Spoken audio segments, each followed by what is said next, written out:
Euromaxx highlights. Coming up on the show, time to celebrate. A German travel magazine turns 60. Timeless creations. Works by Swiss designer Alfredo Häberli are on display in Zurich. Sounds of Greece. Singer Eleftheria, Arvanitaki, has recorded a new CD. Euromaxx highlights. And here's your host, Karen Helmstedt. Hello there, and glad you could join us for our highlights edition. And we start off with a guy whose personal habits hardly seem conducive to the writing of sophisticated music. But perhaps his almost excessive love of hunting, fast cars, women and showy wealth gave Giacomo Puccini the passionate inspiration that he needed. The Italian composer was born 150 years ago in December of this year, and the town of Torre del Lago, where he spent 30 years of his life, is celebrating with a festival in his honor.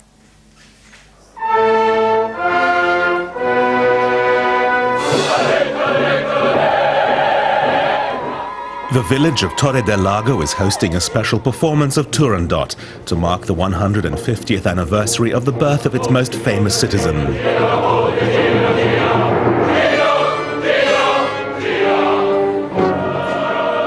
Turandot, the tale of the Chinese princess who called for the heads of suitors who were unable to solve her riddles, was Giacomo Puccini's last opera, written in Torre del Lago in 1920. It was in a small village on Lake Massachuccoli, close to his hometown of Lucca, that Giacomo Puccini had this house built. It provided him with a private and quiet refuge for 30 years. Here he could write his music in peace. His most famous works were composed here: Manon Lescaut, La Bohème, Tosca, and Madame Butterfly. Simonetta Puccini, now 79, is the composer's only granddaughter. She administers his musical legacy with complete dedication. When he was here, he told to one of his librettists, Luigi Illica, who was also one of his friends, please prepare me a plaque for my house, and I would like to write on the plaque, please, I'm living here, please leave me alone. That's what he wanted. His house is now a museum. It attracts about 20,000 visitors a year from around the world. The maestro is also buried here, but in a chapel closed to the public. Simonetta Puccini is more than happy to tell visitors about the maestro's life and work. First of all, I want to keep the memories. I think it's very important for young people to meet Puccini, to know Puccini, and they come here very often. Yesterday, a group of children came for visiting the house, and they asked us to sing O mio bambino caro in the garden. So there was a little concert. But that happens quite often. Giacomo Puccini was an avid hunter and loved the outdoors. He always wanted one of his operas to be performed in the open air. That first happened in 1930. A new open-air theatre has just been built in Torre del Lago with over 3,000 seats. The spirit of Puccini lives on here. For the lake, for this little village, Puccini followed in love, and in every letter when Puccini was abroad, was in other city, Puccini wrote, my Torre del Lago. I was come back to Torre del Lago. The opening night of Turandot in Torre del Lago saw a sellout crowd for this unforgettable experience. For Simonetta Puccini, it was a great honor to see the village celebrating her grandfather. It's also exciting for the musicians themselves. Even though I have done a lot of Turandots, this is a special one. It's a special occasion because we are celebrating Puccini and because we are, of course, opening a new theater in a very special place. It is the place where you can smell and breathe the Puccini way of life, Puccini environment, and so it's so beautiful to conduct here in Torre del Lago. And then if something is wrong, we ask directly to the maestro. Turandot will be performed again in Lago del Torre on various dates in July and August.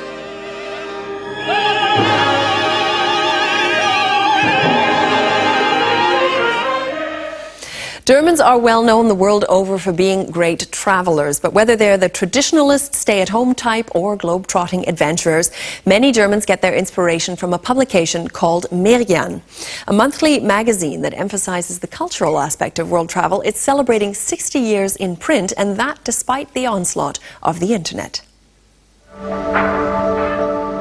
Looking at Hamburg, it's easy to see that the city has formed itself around the life-giving river like a capsule.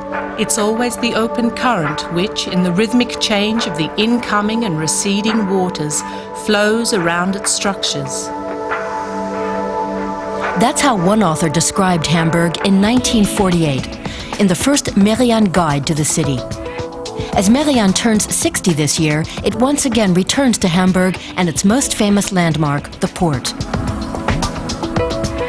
Travel journalist Mark Bielefeld is looking to discover what makes Europe's second largest port so attractive.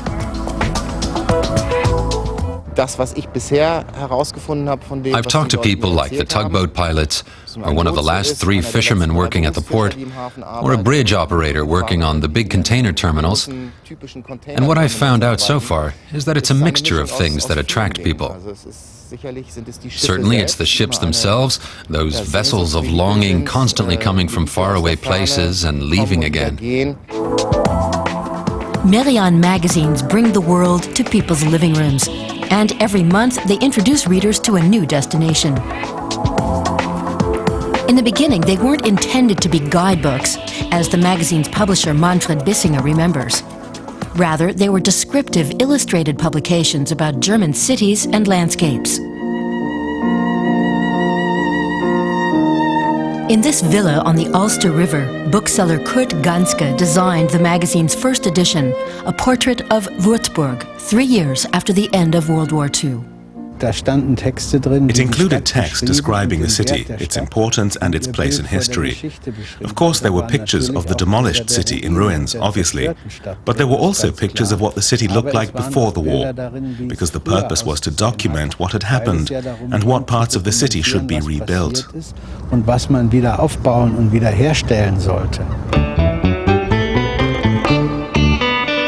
The magazine came to serve as a travel guide in the 1950s when West Germans caught the travel bug and took their Merian along with them. First to Paris, and then shortly afterwards, their favorite travel destination, Italy. Today they're all documents of contemporary history. Because Merian has always been a magazine that's gone with the times and explained what was in vogue at the time, what was of interest. The art, music, architecture, painting, and lifestyle of a particular region are all themes Merian's authors still write about today. Every year they produce 4 magazines featuring various German and European cities, and 4 on more far-flung destinations. We're really there for people who are inquisitive, people who are interested in the place they're traveling to, who want to get to know the people and the cultural treasures there. It's usually people who are very interested in culture generally and who want to find out a little more.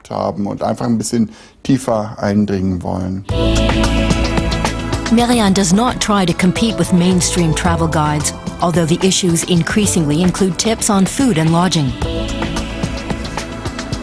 Merian's main strength and focus continues to be well-told stories about people who live in various travel destinations and help make the place what it is.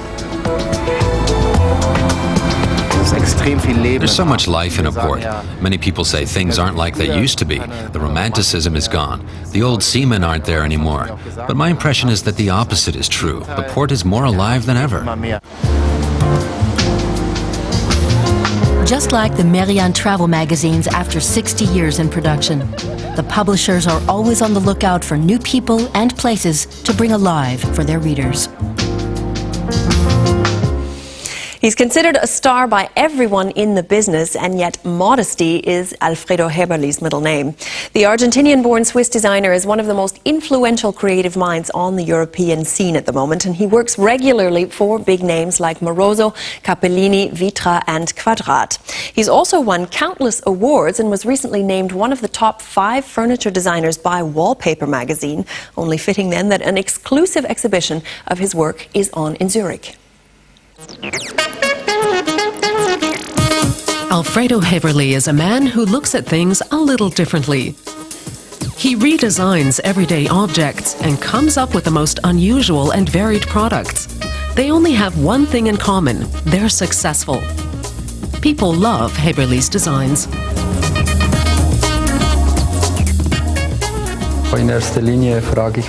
First of all, I go with my gut feeling, let my intuition guide me. Later in the process, when I'm looking for ideas, I keep asking myself, would I buy it? Would I want it?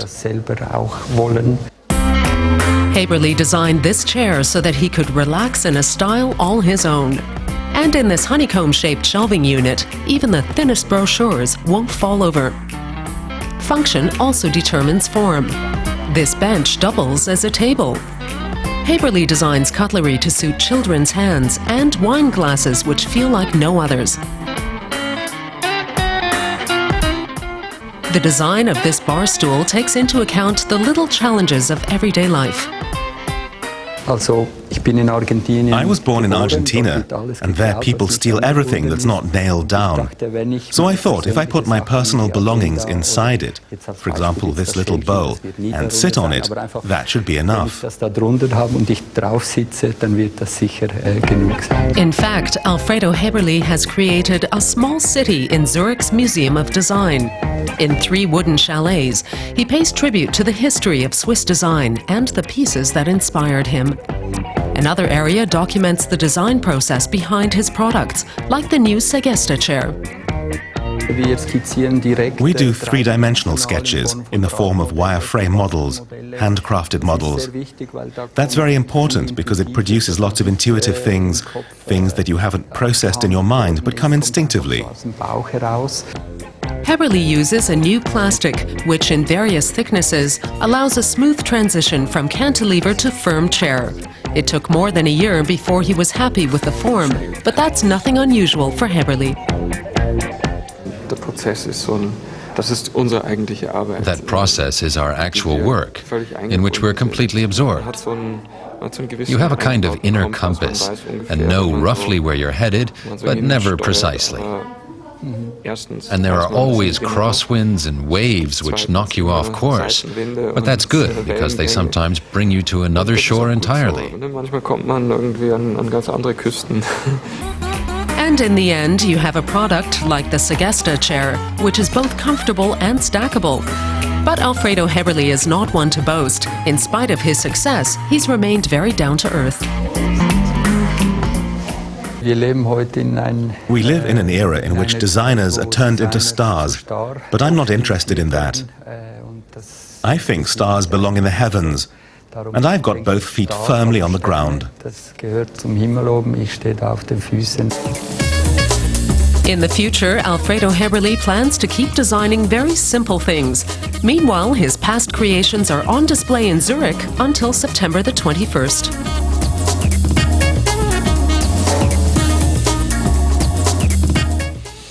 Well, most people, when they think of Greek music, think of the usual warble of bouzouki music that you hear when you're eating dinner at a Greek restaurant. But Eleftheria Arvanitaki is a singer who defies that stereotype, and in fact, she says she can't even define her own music. Long since a star in her homeland, she tours regularly around Europe, and she's famous for interpreting traditional Greek music with a modern and very personal touch. And we caught her most recent concert at the Ancient Theatre in Ignatius.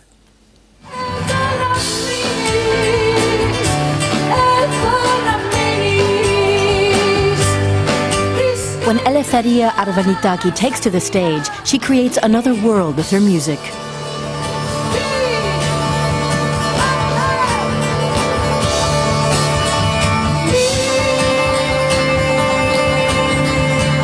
It's life. For me, it's life. It's I cannot imagine myself without it.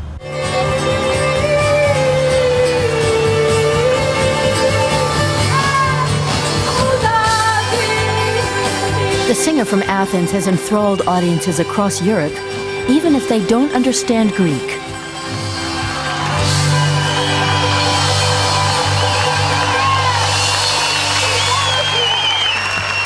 Always when I go outside of Greece and playing music for people that don't know, they understand nothing about this, and they like it.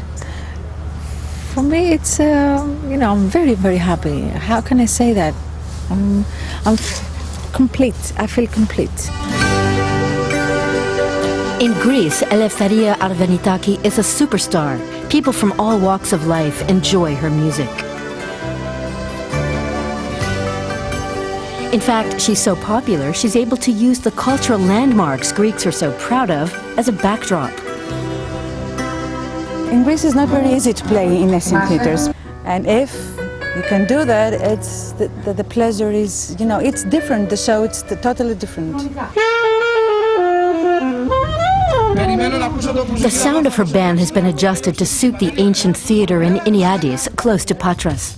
She doesn't use traditional acoustic instruments when playing large venues, but she's doing so here to better suit the 2,500-year-old site.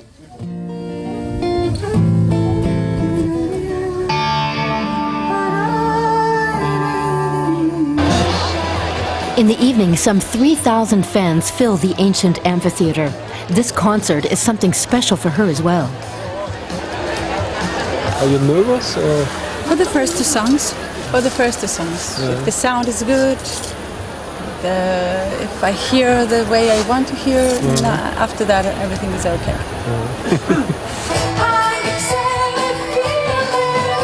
She always begins her concerts with a rebetiko song, traditional Greek music brought to the country by Greek refugees at the start of the 20th century.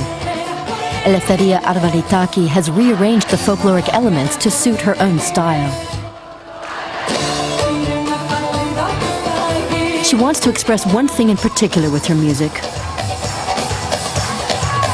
First of all, that we have roots. First of all, that we have our own culture, that we have to keep it very strong. Second, we are people of the world.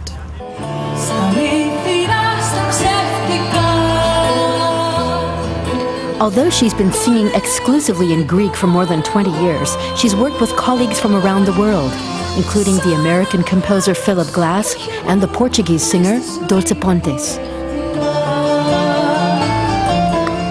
For me, this is music, This is music, this is the world we live, and if you have opened your eyes and your ears and try to talk and communicate through music with different people, it's magic.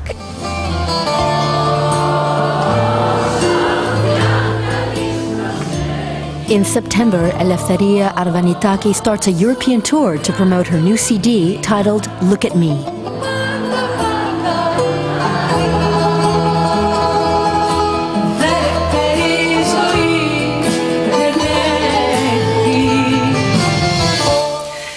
And now to an event that's been described as one of the strangest equestrian events on the planet. And every year it draws crowds in the tens of thousands. The Duhnen Tidelands races on Germany's windswept North Sea coast near the resort of Cuxhaven. Now, some 150 horses and riders took part in this test of stamina and nerves, and our reporter was there to take it in firsthand.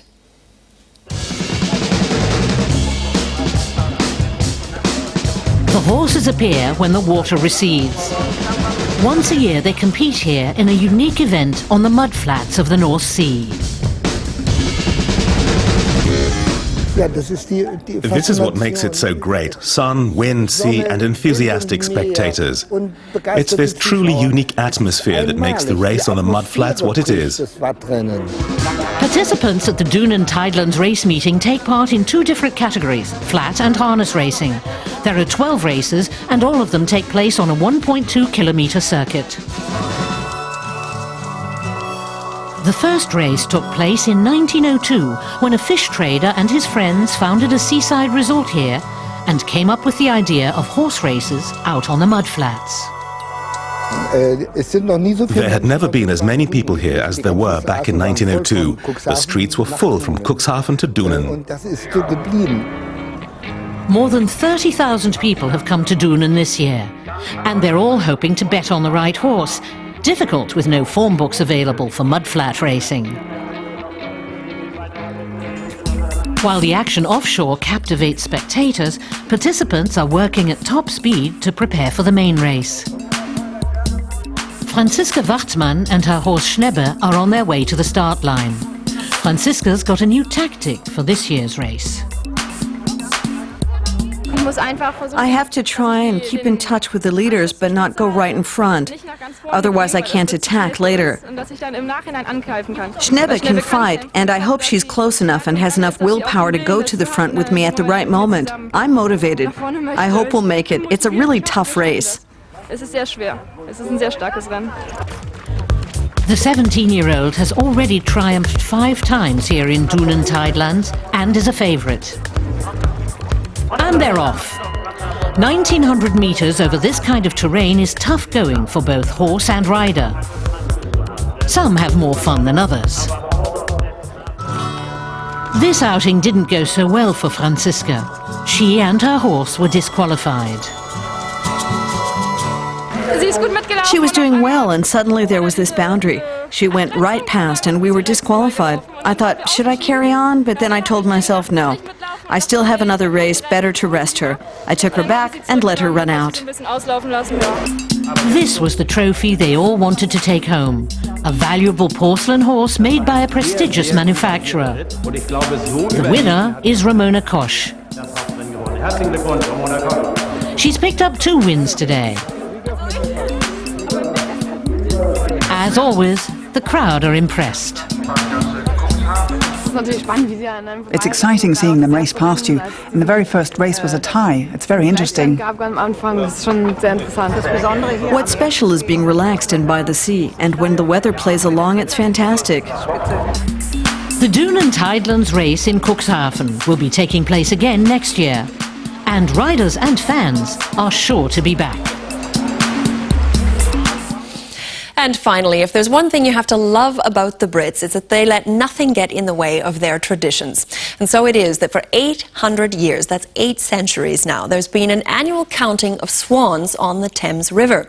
The ceremony is known as swan upping, and it takes place because under the Act of Swans from 1482, the mute swan was assigned royal status. Well, that means that all unmarked swans in open water are officially property of the Queen, and that's why the counting takes place with the proper pomp and circumstance. From a distance, it all looks like a pleasant summer outing on the River Thames. But these gentlemen are in fact charged with a very important mission. The man here with a funny cap and jacket is Her Majesty's swan marker, and counting swans is a matter he takes very seriously. Well, last year we had a very poor year for young cygnets, and I'm afraid this year's going to be the same. And that is all due to the floods in June. In early June we had some very high water and it washed a lot of the nests away. The swans that are left are not hanging around to find out more, and with good reason. The swan counters first encircle the birds and then close ranks around them. Not knowing what to expect, the swans flap wildly, which doesn't make the job any easier.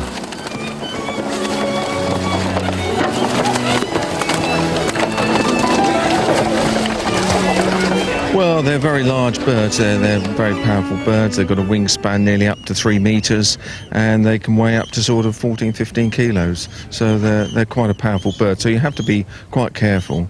But they're experienced men, so they know exactly what they're doing. The birds are then counted and weighed. There are celebrations all round when the counters discover there are more young cygnets than expected.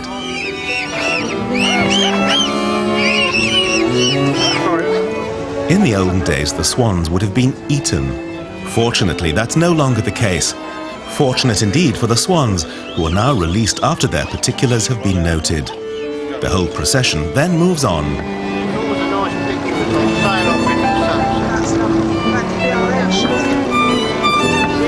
The Swan upping lasts for 5 days, with the counters gradually working their way up the Thames. And at the end of a long, hard day, the counters raise their glasses to the one who owns all the swans, Her Majesty Queen Elizabeth II.